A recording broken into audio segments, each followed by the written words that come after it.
જય શ્રી રામ મિત્રો. તો દેવો અને મનુષ્યનો આનંદ એકરૂપ કરતો તહેવાર એટલે દેવ દિવાળી.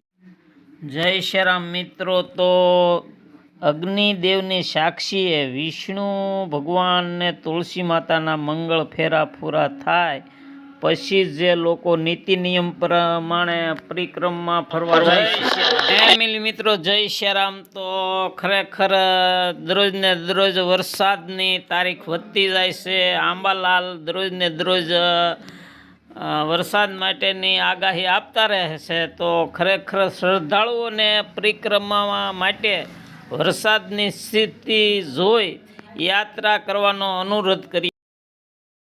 હા મિત્રો, તો ભાસ્કરના ગ્રાઉન્ડ રિપોર્ટ પછી એવી માહિતી આપી છે કે ક્રમમાં આ બાબતનો ધ્યાનમાં ખાસ રાખવી પડશે.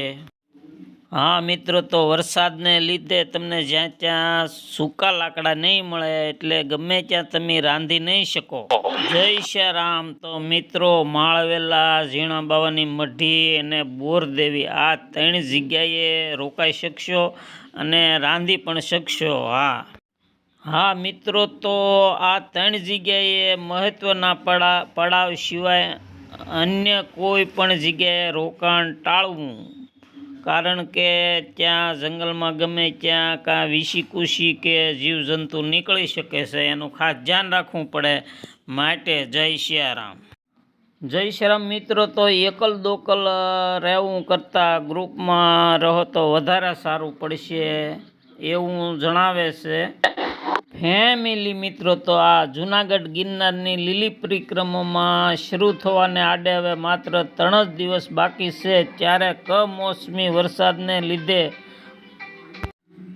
તો મિત્રો, આ ભાસ્કરની ટીમ દ્વારા તપાસ કરાવી તો જ્યાં ત્યાં રસ્તાઓમાં ધોવાણ થઈ ગયા છે અને પાણી વેચાણ થઈ ગયા છે અને અમુક જગ્યાએ પાણીના ખાડા પણ ભરાઈ ગયા છે. તો ખરેખર આ વર્ષની પરિક્રમામાં થોડુંક મુશ્કેલ તો છે જ. મિત્રો, એ ખાસ ધ્યાનમાં રાખજો. મિત્રો, તો વાતાવરણમાં જો ઉઘાડ થતાની સાથે જો પરિક્રમા રૂટનું રિપેરિંગ કામ શરૂ કરી દેવામાં આવશે. પણ જો 31મી તારીખ સુધી ભારેથી અતિ ભારે વરસાદની આગાહી હોવાથી વરસાદ રહે તો ભક્તોએ પ્રતિકાત્મક પરિક્રમા કરવી પડે એવી સ્થિતિ ઊભી થઈ શકે છે. કોરોના કાળમાં આપણે પરિક્રમા આવી રીતે પ્રતિકાત્મક કરવામાં આવી હતી.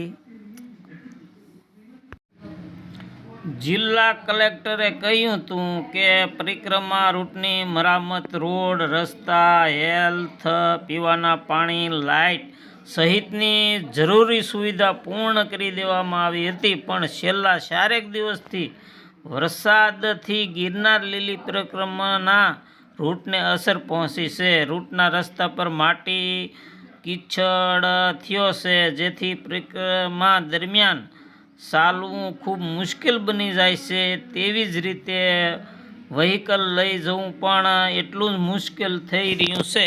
મિત્રો, તો કોરોના કાળમાં પરિક્રમા આવી રીતે પ્રતિકાત્મક કરવામાં આવી હતી એવી રીતે કદાચ આ વર્ષે પણ એવી મિત્રો, તો આ વખતે પણ એવું જ છે, કારણ કે વરસાદ તો બહુ જ પડ્યો છે ને રસ્તા હંધાય ધોવાઈ ગયા છે.